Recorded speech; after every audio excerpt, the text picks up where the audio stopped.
ఒకప్పుడు పచ్చని అడవిలో మృగరాజు సింహం జంతువులన్నిటికీ ఒక ప్రకటన చేశాడు. ఒక పెద్ద బొమ్మల పోటీ పెడతాను, నా బొమ్మని ఎవరైతే గీస్తారో వాళ్ళనే విజేతగా ప్రకటిస్తాను అని అన్నాడు. ఎలుగుబంటిని మంత్రిగా ఎంచుకున్నాడు. అడవి మొత్తం ఉత్సాహంతో నిండిపోయింది.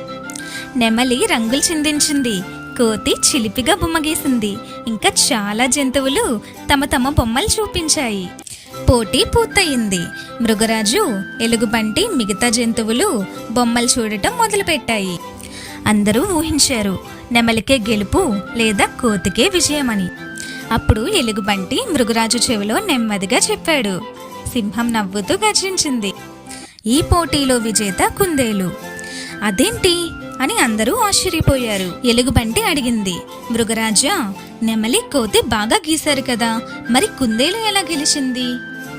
మృగరాజు నవ్వి ఇలా అన్నాడు, నెమలి కోతి బాగానే గీశారు, కానీ వాళ్ళు నన్ను మరింత చిన్నవాడిగా పసిపిల్లలా గీశారు. కుందేలు మాత్రం నన్ను నిజంగా ఉన్నట్టే గీసింది.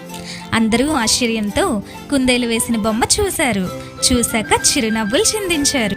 నిజమే, మృగరాజు మాట సరైనదే అని అందరూ అనుకున్నారు. అంతా కలిసి కుందేలుకు బహుమతి ఇచ్చారు.